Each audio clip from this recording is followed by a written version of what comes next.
ہے، سیریا ہے، عراق ہے، ایران ہے، مصر ہے، جارڈن ہے، یہ ممالک تو بہت قدیم ممالک۔ افسوس کی بات یہ ہے کہ مسلم ممالک تناسب تو دیکھیے مسلمانوں کی جو حالت ہے، جو معاشی حالت دیکھیے دنیا کے اندر آج ہماری، اس میں آپ کو فقیر زیادہ ملیں گی 25% آبادی میں، لیکن بھیک مانگنے والے 99-95% میں۔ پوری دنیا کی آبادی مسلمانوں کی 25% ہے، لیکن بھیک مانگنے والے، ہاتھ پھیلانے والے، یہ مفت خور، یہ آپ کو 95% ملیں گے۔ ہر دروازے پر سویرے سویرے جو دستک دیتے ہیں اس میں غیر مسلم نہیں وہ نظر آتے ہیں، ایک کا دکھا کہیں نظر آ جائے گا، لیکن زیادہ پورے شہر میں گھومے تو گاؤں میں ہم لوگوں کا لوگ ستا رہتا ہے تو ڈوڑ بجتا ہے اور وہی جگاتا ہے، بیدار کرتا ہے بہت سارے گھروں میں لوگوں کو۔ یہ سب جو ہے بھیک مانگتے ہیں۔ ہمارا جو دنیا میں اعلیٰ پروڈکشن ہے، دنیا میں اعلیٰ پروڈکٹ دنیا میں بنا رہی ہے، بڑی بڑی چیزیں بنا رہی ہے، سائنس اور ٹیکنالوجی میں اتنا دور، مسلمانوں کا اس میں کیا کردار بتائیے؟ کہاں ہے مسلمان اور کہاں ہے اسلام اور کہاں ہے یہ بڑی بڑی باتیں بنانے والے اور اونچی اونچی چھوڑنے والے لوگ؟ میرے بھائیوں، یہی حال ہمارا تو اور برا حال ہے۔ یہ تو حکومتوں کی بات ہے، ناکام ہے۔ اللہ تعالیٰ نے آپ کو پتا ہے پوری دنیا میں سب سے زیادہ نظر کرم فرمایا امت مسلمہ پر، اس کو 1000 سال تک اس دنیا کی قیادت عنایت ہے۔ دنیا میں اب تک کی تاریخ میں کوئی ایسی قوم نہیں ہے جس کو اللہ تعالیٰ نے 1000 سال یہ جو ہے سینے تان کر کے جینے اور دنیا کی سیادت اور قیادت کرنے کا موقع دیا ہو سوائے مسلمانوں کے۔ یہ 1719 میں یہ سلطنت عثمانیہ کا زوال ہوا 1917 میں، اس کے بعد مسلمان بالکل جو ہے کہ 1917 عیسوی میں سلطنت عثمانیہ کے بالکل زوالے ہو گئے، ختم ہو گئے، اور اس کے بعد جو ہے اس سے پہلے 1700 عیسوی تک مسلمان اس دنیا کی قسمت کا فیصلہ کرتے تھے، اور یہ علمی میدان میں، سائنسی میدان میں، طبی میدان میں، حکمت اور فلسفہ کے میدان میں پوری دنیا میں ان کا ڈنکا بجا ہوا تھا، اور پوری دنیا کے شاعر اور قائد بنے ہوئے۔ اللہ نے اتنا موقع کسی قوم کو نہیں دیا ہے۔ یہ امریکہ اتنا ترقی کیا ہے، 350 سال اس کا ہوا ہے، اور بہت سے زیادہ دن اللہ تعالیٰ کتنا موقع دیتا ہے۔ 1000 سال تو کسی کو نہیں ملنے جا رہا، 1000 سال صرف اور صرف مسلمانوں کو اللہ نے دیا کہ پوری دنیا کی سیادت اور قیادت کرو۔ یہ ایک تہذیب گزری ہے، طاقت بہت بڑی یونان کی، 200 سال میں اس کا سب کچھ ختم ہو گیا۔ عروج اور زوال کی پوری مدت 200 سال ہے۔ اسی طرح یہ ایران جو اس وقت جو ہے کہ نہیں، اس وہاں کی جو قوم تھی اس کو اللہ تبارک و تعالیٰ نے 300 سال کی مدت دیا۔ اس کے علاوہ دنیا میں کوئی قوم ایسی نہیں ہے، تاریخ کسی بھی قوم کے بارے میں نہیں بتاتی ہے کہ کسی کو اللہ تعالیٰ نے 100 سال سے زیادہ دور عروج اور دور ترقی عنایت کیا ہو، کسی کو 200 سال 300 سال سے زیادہ عنایت کیا ہو۔ ابھی ایک امریکہ نظر آ رہا ہے جس کا 350 سال پور گیا ہوا ہے، پتہ نہیں اب کتنا سال چلے گا، لیکن بہرحال 350 سال اس کی عروج کا دور نکل چکا ہے۔ میرے بھائیوں، میں کہنا یہ چاہتا ہوں اس مدت میں ہمارے اسلاف نے، باپ دادا نے جتنے ممالک فتح کر کے دیے تھے ہم اس کو برقرار بھی نہیں رکھ سکتے۔ بہت ساری حکومتیں ہمارے ہاتھوں سے چلی گئی۔ ہماری یہاں کی یہاں کتنی بڑی حکومت تھی، خود وہاں ظاہر ہو گئی، ختم ہو گئی۔ یہ قسطنطنیہ جس کو اندلس کہا جاتا ہے، یہ مسلمانوں کے ہاتھ سے فتح کی ہوئی حکومت ختم ہو گئی، اور کئی 100 سال 800 سال اس پر حکومت کیا مسلمانوں نے، حکومت کرنے کے بعد گنوا دیا۔ میرے بھائیوں، گنوا دی ہم نے جو اسلاف سے میراث پائی تھی، اب سوریا سے زمین پر آسمان ہم کو دوبارہ۔ یہ جو حالات ہیں یہ ترقی کے حالات نہیں ہیں، اور یہ صحیح جو ہے کہ تصویر نہیں ہے۔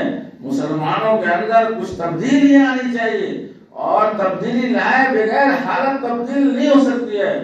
جو اس حالت میں ہم لوگ پہنچے ہوئے ہیں، لازم ہے ہمارے برے اعمال نے اس حالات تک پہنچایا، اور اعمال بدل نہیں رہے ہیں، چال چلن میں کوئی تبدیلی نہیں پیدا ہو رہا ہے، نشست اور برخاست کا جو طریقہ پہلے تھا جو ہم نے بنا رکھا ہے اس میں کوئی تبدیلی نہیں ہو رہی ہے، تو ہم کیا اللہ تعالیٰ سے امید رکھتے ہیں کہ اللہ تبارک و تعالیٰ ہمارے حالات کو بدل دے گا؟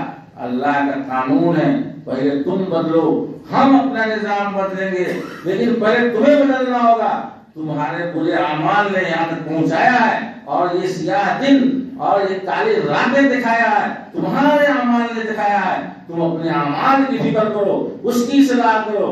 اللہ تبارک و تعالیٰ کا یہ اصول دنیا کے لیے بنا ہوا ہے، ان اللہ لا یغیر ما بقوم حتی یغیروا ما بانفسہم۔ اللہ تبارک و تعالیٰ کسی قوم کی حالت کو اس وقت تک نہیں بدلتا ہے جب تک کہ وہ اپنی حالت کو نہ بدلے، اپنے اندر تبدیلی نہ پیدا کرے، اور جب تک کہ وہ اپنے جن برائیوں کی وجہ سے، جن بدعمالیوں کی وجہ سے آج یہ دن دیکھنا پڑ رہا ہے اور ان حالات کا سامنا کرنا پڑ رہا ہے، یہ ذلت ہے اور یہ رسوائی ہے اور یہ دنیا کے اندر بے عزتی ہے، یہ جن ہماری اعمال کی وجہ سے ظاہر ہے کسی کو ترقی ملتی ہے، آپ جانتے ہیں پڑھے لکھے لوگ ہیں تو ایسے تو مل نہیں جاتی ہے، آپ کوئی نیچے گرتا ہے تو ایسے تو گر نہیں جاتا ہے، وہ سب اس کے اپنے اسباب ہوتے ہیں۔ ایک آدمی دن رات محنت کرتا ہے اور پوری جد و جہد کرتا ہے، پوری طاقت لگا دیتا ہے، اس کو دھیرے دھیرے ترقی کرتے کرتے کہاں وہ پہنچ جاتا ہے، لیکن اس کی محنتیں ہوتی ہیں اس کی ترقی کے پیچھے، اس کی قسمت بھی ہوتی ہے، لیکن اس کے اپنے اعمال ہوتے ہیں جو اس میں خالی قسمت کچھ نہیں کر سکتی ہے۔ جب تک کہ انسان کی اپنی محنت کام نہ کرے، اس کی جد و جہد ہوتی ہے، اس کی محنتیں ہوتی ہے، دن رات کام کرتا ہے، دن رات سوچتا ہے، وہ دن کو دن نہیں سمجھتا ہے، رات کو رات نہیں سمجھتا ہے، وہ بستر پر صرف چند لمحات کے لیے رہتا ہے اور اٹھ کے بیٹھ جاتا ہے، اپنا پروگرام بناتا ہے، سیٹ کرتا ہے، کل کے بارے میں منصوبہ تیار کرتا ہے، وہ شخص کامیاب ہوتا ہے، لیکن وہ اپنی تدبیر سے اور حکمت سے کامیاب ہوتا ہے۔ اور اگر ایک انسان ناکام ہوتا ہے تو اپنی غفلت کی وجہ سے ناکام ہوتا ہے، اپنی سستی اور کاہلی اور بے توجہی کی وجہ سے، بے اہتمامی اور عدم اہتمام کی وجہ سے ناکام ہوتا ہے۔ اس لیے انسان آج کی تاریخ میں مانیے، ہر برائی کا ٹھیکرا امریکہ کو مت ڈھوئیے، یہ آسان چیز ہے، اب مسلمانوں کو مفت میں ہاتھ لگیے، کوئی بھی مصیبت آتی ہے فوراً اس کے اوپر اس کے سر پر ڈال دیا اور اپنا دامن بچا لیا، یہ سب سے آسان نسخہ مسلمانوں نے تلاش کر کے رکھا ہے۔ کوئی مصیبت آئے تو اس میں اسرائیلی ہاتھ ہے، اس میں امریکن سازش ہے، اس میں یہودی سازش ہے۔ ارے تو یہودی سازش تو نبی صلی اللہ علیہ وسلم کے زمانے میں بھی سازش ہوا کرتی تھی، عروج کے زمانے میں، کس زمانے میں دشمنوں نے چھوڑا بھائی؟ کون سا ایسا زمانہ بتائیے جس میں ان کی سازشیں نہیں ہوا کرتی تھی، مسلمانوں کے خلاف دہشتگردیاں نہیں ہوتی تھی، نبی صلی اللہ علیہ وسلم شکار نہیں ہوئے، صحابہ کرام شکار نہیں ہوئے، کتنے ہمارے خلفاء تو شہید کر دیے گئے، حضرت عمر بن خطاب کو انہی لوگوں نے شہید کر دیا ہے نا، اور حضرت عثمان غنی کو ان لوگوں نے بھاگا کر کے اور مسلمانوں کا جتھا بنا کر کے، لیکن انہی لوگوں کی شب پر خلیفہ ثالث کو بھی شہید کیا گیا، خلیفہ رابع کو انہی لوگوں نے مارا۔ اسلام کے خلاف تو پہلے روز سے سازش ہو رہی ہے، نبی صلی اللہ علیہ وسلم کے خلاف کیسی کیسی سازش کی گئی، لیکن سازشیں ناکام کی جاتی ہیں، ان کا رویا نہیں رویا جاتا ہے۔ فلاں کی سازش ہے تو یہ چپ گئے، فلاں کی سازش ہے تو یہ چپ گئے، کارروائی کچھ نہیں، اقدام کچھ نہیں، اس کا ٹون پیدا کرنا اور اس سے زیادہ جو ہے کہ اپنے آپ کو مستحکم بنانا کہ اس کی سازشیں ناکام ہو جائے، یہ قوموں کے عروج کا باعث بنتی ہے۔ مسلمانوں میں یہ چیز کمی ہے، میں بتانا ہی چاہتا ہوں، ہم افسوس ہوتا ہے، اتنے سارے مسلم ممالک ہیں، اللہ نے وسائل دیے ہیں، بڑی دولتیں دی ہیں، زمین کے خزانے مسلمانوں کو کھول کے دیا ہے، آسمان سے رحمتیں برساتا ہے، زمین سے برکتیں پیدا کرتا ہے، نکالتا ہے۔ کس غیر مسلم ملک کو اتنی دولت بیٹھے بٹھائی ملی ہے جتنا اللہ نے مسلمانوں کو نوازا ہے؟ بیٹھی بیٹھی گیس کی دولت ہے، پیٹرول کی دولت ہے، دنیا بھر کے معدنیات ہیں زمین کے اندر، اللہ نے انہی جگہوں پر رکھا، انہی جگہوں پر چھپا کر کے رکھا تھا جہاں مسلمانوں کو بسایا تھا۔ یہ کتنی بڑی دولت ہے، اس سے کام لینا چاہیے۔ آج ہم دیکھتے ہیں ہماری آنکھیں حیران رہ جاتی ہیں ایک پروڈکٹ دیکھنے کے لیے کہ مسلمان ملک کا بنایا ہوا پورا سامان نظر آئے، کوئی ایسا لیپ ٹاپ، کوئی جو ہے کہ نہیں موبائل، اقسام کی موبائل سستا سے سستا اور مہنگا سے مہنگا بک رہا ہے، اس میں 2000 1000 والا موبائل پہ مسلمان ملک کا بنایا ہوا نہیں ملتا ہے۔ افسوس کی بات ہے، آخر کیا چاہتے ہیں آپ، کیا حاصل کرنا چاہتے ہیں دنیا کے اندر، اور آپ خواب دیکھتے ہیں کہ اگرا سے ٹکرا جائیں، اس حالت میں اگرا سے ٹکرا جائیں، ہڈی توڑوا لیں، ٹکرا جائیں اور عراق کی طرف برباد ہو جائیں، اگرا کی طرف تباہ ہو جائیں، کرنل قذافی بول کی طرف بولے اور پورے ملک کو تباہ کروا لیں۔ مسلمان کا کتنا پختہ شعور کا مالک ہے میرے بھائیوں، میں اس سیاست نہیں بتانا چاہتا ہوں، ہر آدمی اپنے اپنے الگ طریقے سے دنیا کو دیکھتا ہے اور دنیا کی سیاست کو سمجھنے کی کوشش کرتا ہے، ہر آدمی آزاد ہے، ہم اپنے زاویہ نگاہ سے دیکھتے ہیں کہ کیا نقصان دہ ہے، کیا مفید ہے، کیا کرنا چاہیے، کیا نہیں کرنا چاہیے، دنیا کے لوگ اپنی زاویہ نگاہ سے دیکھتے ہیں۔ میں بتانا یہ چاہتا ہوں کہ ہمارے اعمال نہیں ہے، اللہ نے جو وعدہ کیا تھا جس وعدے کا ایفا کیا، اور ایک زمانہ گزرا مسلمانوں کے پوری دنیا میں سیادت کیا، قیادت کیا، آج روس اور امریکہ کو جو ہے نہیں رسوخ حاصل ہے دنیا کے اندر، اور عالمی سیاست کے اندر جو اس کا کردار ہے، مسلمان اس سے زیادہ قوت دکھا چکے ہیں اور اس سے زیادہ طاقتور رہے ہیں، اور اس سے زیادہ اللہ تبارک و تعالی نے زور سلطنت سے شاید کام کیا۔ اللہ کے وعدے جو بھی ہے اس آیت کے اندر اللہ نے وعدے کیے ہیں، خوف کا خاتمہ کیا، پورے عربوں کو امریکہ کا حوالہ بنایا، مسلمانوں کو خلافت عنایت کیا، لیکن اس وقت مسلمان تھے اور عمل صالح تھا۔ اگر آج ہماری یہ حالت ہے تو مانیے کہ ہمارے ایمان میں وہ گرمی نہیں ہے، وہ جوش نہیں ہے، وہ مطلوبہ ایمان نہیں ہے ہمارا، جو ہمارے اسلام کو، ہمارے دین کو، اللہ تعالیٰ کو مطلوب ہے۔ ہم ایمان کا دعویٰ تو کرتے ہیں، دعویٰ تو بہت بڑا ہے، دعویٰ اتنا ہے کہ یہاں سے بچے اس کو ٹھیک دیں گے، اس کو ٹھیک دیں گے، اور اس کو ہٹا دیں گے، اس کو جتا دیں گے، یہیں سے بچے دیں گے، اس کا ایک اڑا دیں گے، یہ یہیں سے بچے تو امریکہ کو جو ہے کہ نہیں چیت کر اتنا بولتا ہے، بولنے کی بیماری اس قوم کو، بیٹھے یہاں اتنا دور آپ بات کرتے ہیں ایسی دعوت تو ایمان کا سب لوگ کرتے ہیں، تقویٰ کا دعوت تو سب لوگ کرتے ہیں، اور جب امتحان کا اعمال دیکھیے، آپ کس بنیاد پر ہمارے بچوں کو دیکھیے، ہماری بچیوں کو دیکھیے، ان کا طرز عمل دیکھیے، نشست برخاست دیجیے، اپنے گھر کا جائزہ لیجیے، اور ہمارے گھروں میں جو کچھ ہو رہا ہے اس کا موازنہ کیجیے، سنت کو پڑھیے، احادیث نبویہ کا مطالعہ کیجیے، بیت نبوت کا جائزہ لیجیے، نبی اکرم صلی اللہ علیہ وسلم کے گھر کے بارے میں پوچھیے کہ آپ کا گھرانہ کیسا ہوتا تھا، آپ گھر میں کیسے ہوتے تھے، آپ کی ازواج مطہرات گھروں میں کیا کرتی تھی، کیا تعامل ہوتا تھا، اس وقت کے بچے کیسے ہوتے تھے، اس وقت کے لوگ کیسے ہوتے تھے، وہ نبی اکرم صلی اللہ علیہ وسلم کے ساتھ کیسا سلوک کرتے تھے، کس طرح کی سموتار تھی، یہ سب دیکھیے گا۔ آپ کو کہیں پہ بھی چراغ لے کے بھی تلاشیے گا کہ اسلام کی کوئی نشانی ملے، آپ کو ملنا مشکل ہو جائے گا۔ کچھ ہو سکتا ہے کہ بعض گھرانوں میں قرآن شریف کے نسخے پائے جاتے ہوں جن کی تلاوت رمضان میں کی جاتی ہے، پورے سال میں اس کا پڑھتے نہیں۔ ہمارا سب کچھ، ہمارا اٹھنا بیٹھنا، ہمارا نشست برخاست، ہمارا کھانا پینا، ہماری شکل اور صورت، ہمارے لباس اور پوشاک، کیا سب اسلامی ہے، اسلام کی تعلیمات سے میل کھاتے ہیں، نبی اکرم صلی اللہ علیہ وسلم کے احکام کے مطابق ہیں؟ ہمارے اندر ایمان نہیں ہے، ایمان اتنا کمزور ہے، ایک کپ چائے کے اوپر ایمان ادھر اور ادھر ہوتا رہتا ہے۔ ایک کپ چائے کسی نے صبح میں پلایا، اس کی طرف سے وہ بولے گا، پھر جائے گا دوسرا پلائے گا، اس کی طرف سے ہو جائے گا۔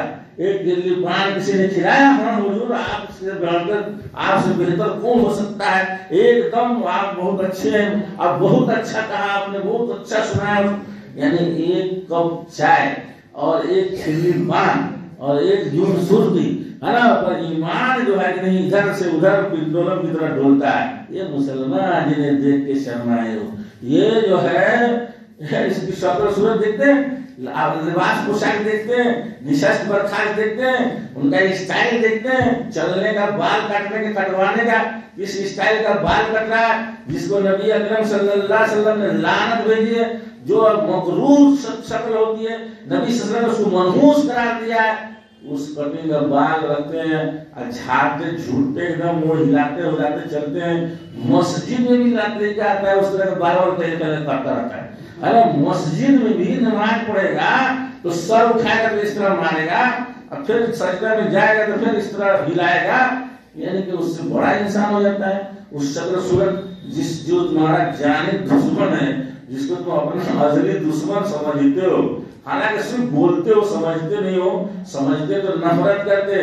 نبی صلی اللہ علیہ وسلم نے کئی احادیث میں شیخ نے پوری تقریر اسی کے اوپر کی ہے. ہمارے شیخ نے زوردار جاندار تقریر کیا ہے اور پوری تاریخ بتائیے کہاں کہاں مخالفات ہیں، اور قرآن نے ان کے جرائم کو گنایا. پوری فہرست قرآن کریم کے اندر ہے. انہوں نے اس زمانے میں، آج تو کچھ نہیں کرتے جتنا کچھ ان لوگوں نے نبی صلی اللہ علیہ وسلم کے زمانے میں کیا، اور جتنا ٹارچر ہمارے نبی کو کیا، جتنا ستایا، جتنی سازشیں کی، جان لینے اور ملیاں میٹ کر دینے کے چکر میں رہے. آج پوری ملت اسلامیہ کو تو کوئی ملیاں میٹ نہیں کر سکتا، لیکن اس وقت تو چھوٹی سی جماعت تھی، چند گنے چنے مسلمان تھے. یہ ہر وقت سازش کرتے تھے، حالانکہ نبی سے معاہدہ کر رکھا تھا کہ ہم آپ کا دفاع کریں گے، اور کوئی دشمن حملہ آور ہوگا مدینہ پر تو ہم آپ کی طرف سے لڑیں گے. لیکن دشمنوں کا اور چھپ کر کے دشمنوں کی مدد کیا کرتے تھے، ہتھیار فراہم کرتے تھے اور مخبری کرتے تھے، ہماری خبریں وہاں تک پہنچاتے تھے. پورا جو ہے کہ نہیں ایک دم برباد کرنے کے چکر میں لگے ہوئے تھے. اللہ تعالیٰ نے کامیابی لکھا تھا. نبی اکرم صلی اللہ علیہ وسلم نے کبھی بیچ ہے نا ان کی برائی لیکن نہیں بیان کی. کسی کی برائی نہیں بیان کرنی چاہیے. نبی صلی اللہ علیہ وسلم کتنے لوگوں نے ستایا. ایک عورت کیا کیا ڈال دیتی تھی، کسی کو گالی دیا، کسی کو برا بھلا کہا، کسی سے بدلہ لیا، کسی سے انتقام لیا. نبی اکرم صلی اللہ علیہ وسلم ما انتقم علی نفسہ شیئا، نبی صلی اللہ علیہ وسلم نے اپنے لیے کسی بھی انسان سے انتقام نہیں لیا الا، اور نہ کسی انسان کو کبھی تھپڑ مارا الا کہ آپ میدان قتال میں ہوں. اس وقت معاملہ الگ ہوتا تھا. گاؤں میں مدینہ کے اندر کبھی بھی ثابت نہیں ہے کہ اپنی بیویوں میں سے کسی ایک بیوی کو یا نوکروں میں سے کسی نوکر کو، مدینہ کے غلاموں میں سے کسی غلام کو، پورے غلام کا زمانہ تھا، ہر طرف غلام ہی غلام نظر آتے تھے، کبھی کسی خادم کو، نوکر کو ایک جھانپڑ نہیں لگائی. یہ نبی صلی اللہ علیہ وسلم کا اخلاق تھا. کسی کی برائی نہیں بیان کی، کسی سے انتقام نہیں لیا. اسلام اس طرف پھیلا ہے اور اسی طرف پھیلے گا. بدلیے، اپنے آپ کو چینج کیجیے، اسی واپس جائیے، وہ اخلاق پیدا کیجیے، اس کو سانچے میں ڈھالیے، اپنے اندر تبدیلی لائیے، انقلاب لائیے. حالات بدل جائیں گے. رونے سے، آنسو بہانے سے، اور کسی کو گالی دینے سے، اور یہاں بیٹھ کر کے جلنے سے، اور اس کو برا بھلا لعنت ملامت کرنے سے کسی قسمت تبدیل ہوئی. دنیا میں قوموں کی قسمت اس طرح نہیں بدلا کرتی ہے. انسان کی قسمت ایک فرد کی نہیں بدل سکتی ہے. ایک قوم کی بدلنا تو بڑی مشکل ہے. قومیں ترقی کرتی ہیں اعمال سے، اپنے کردار سے، اپنے ویوہار سے، اپنے سلوک سے. نبی صلی اللہ علیہ وسلم نے اسلام کو پھیلایا اپنے اخلاق سے، اخلاق کریمانہ سے. حضرت انس بن مالک رضی اللہ تعالیٰ عنہ کہتے ہیں، خود بیان کرتے ہیں، خدمت النبی صلی اللہ علیہ وسلم 10 سنین فما قال لی افل. میں نے نبی صلی اللہ علیہ وسلم کی 10 سال خدمت کی. اتنے لمبے عرصہ میں 10 سال کا عرصہ بہت لمبا ہوتا ہے. انس بن مالک چھوٹے تھے، بچے شرارت کرتے ہیں، وہ بھی شرارت کرتے تھے، لیکن وہ کہتے ہیں کہ میں نے 10 سال میں نبی صلی اللہ علیہ وسلم مجھے اف تک نہیں کیا. اف جانتے ہیں کس وقت کہا جاتا ہے؟ جب کسی کے عمل سے کسی کو تکلیف پہنچتی ہے تو اف بولتے ہیں. تو یعنی نبی صلی اللہ علیہ وسلم نے کبھی میرے عمل کا نوٹس لیا ہی نہیں، کبھی اف تک نہیں کیا، اور نہ کبھی یہ کہا کہ یہ کام تم نے کیوں کیا، یا نہ یہ کہا کہ یہ کام تم نے کیوں کر لیا. اگر کر لیتے تھے تو کبھی نہیں کرتے کیوں کر لیے اگر بچپن میں, اور اگر نہیں کرتے تھے کوئی کام کہتے لیکن نہیں کر پاتے کھیل میں مشغول ہو جاتے تو کبھی ڈانٹ کے نہیں کرتے تھے یہ کام تمہیں کیوں نہیں. یہ ایسا اخلاق دنیا میں کہیں دیکھا ہے نا, ایسا کہیں سنا ہے, ایسا ہوتا ہے صرف اور صرف نبی اکرم صلی اللہ علیہ وسلم کے زمانے میں ہوا. نبی حضرت عائشہ فرماتی ہیں کہ نبی صلی اللہ علیہ وسلم نے کبھی کسی بھی انسان کو ہاتھ سے اپنے ہاتھ سے نہیں مارا, نہ اپنی بیویوں میں سے کسی بیوی کو, نہ اپنے نوکروں میں سے کسی نوکر کو, کبھی نہیں مارا. 9 بیویاں تھی, ایک وقت ایک بیوی والا آپ سے باہر ہو جاتا ہے, کبھی کبھی اتنا نروس ہو جاتا ہے, اتنا ٹینشن میں آ جاتا ہے تو گھر سے نکلتا ہے تو شعور نہیں ہوتا ہے, بھولا جاتا ہے, وہ بھولا جاتا ہے, اتنا جھگڑا کر کے نکلتا ہے گھر سے, کبھی جھوڑے چھوڑ دیا, کبھی لکیر چھوڑ دیا, کوئی کچھ چھوڑ دیا, چل دیا. بعد میں 10 کلومیٹر کے بعد جانے کے بعد پتہ چلے جا چھوڑ کے چلے, چھوڑ کے چلے. کیا ہے کچھ سنایا انایا رہتی ہے, کچھ سنے رہتا ہے, دماغ درست رہتا ہے, چھوڑ چھاڑ کے چل دیتا ہے. یعنی نبی صلی اللہ علیہ وسلم کے پاس 9 بیویاں تھی. کتنا رحمت للعالمین اللہ نے بنا کے ہوئے, رحمت للعالمین بننا ہوگا. اللہ تبارک و تعالیٰ نے نبی صلی اللہ علیہ وسلم کو رحمت للعالمین بنا. صاف دل کو نرم کر لیجیے, اپنے آپ کو اخلاق کا نمونہ بنا لیجیے. جو کچھ دنیا کا ہے آپ سنیے اور سنتے رہیے. آپ کو الزامات لگائے جائیں, آپ اس کا جواب نہیں دیجیے, آپ سے بدلہ لیا جائے, آپ سے حسد کیا جائے, آپ کو بدنام اور رسوا کیا جائے. رسوا بدنام تو نبی صلی اللہ علیہ وسلم کو بھی کرنے کی کوشش کی. آپ نے کبھی اسی حدیث میں ام المؤمنین فرماتے ہو ما انتقام لنفسہ, کہ نبی صلی اللہ علیہ وسلم نے اپنے ذات کے لیے کسی سے انتقام نہیں, کسی بھی شخص سے انتقام نہیں.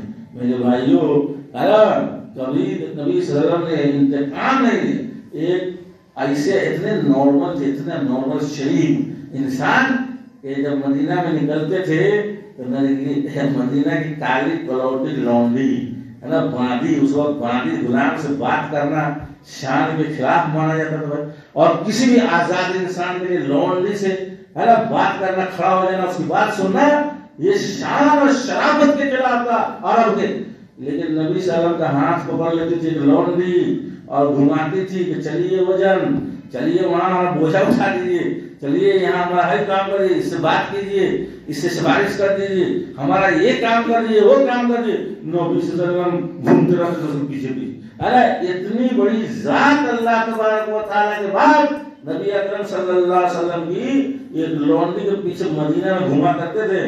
دنیا میں ایسا کہیں سنا ہے, ایسا ہوتا ہے کہیں کسی کے ساتھ ہوا؟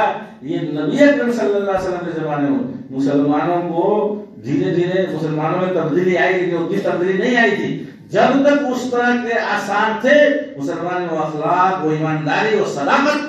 آج ابھی ابھی 40 سال پہلے تک مسلمانوں کو سچا مانا جاتا تھا اور پکا وعدے کا مانا جاتا تھا. کہا مسلمان جھوٹ نہیں بولتے, تصور نہیں تھا.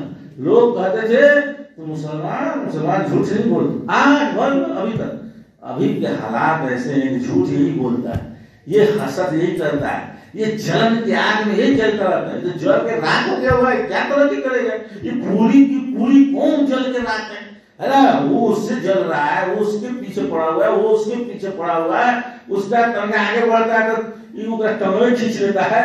تو یہ قوم یعنی ترقی کرنے والے اعمال ہیں. اللہ تبارک و تعالیٰ سے ڈریے, محاسبہ کیجیے ہے نا, اور اپنے اخلاق کو سنیں. سب سے اہم چیز جنت کی کنجی اگر کوئی چیز ہے تو اخلاق.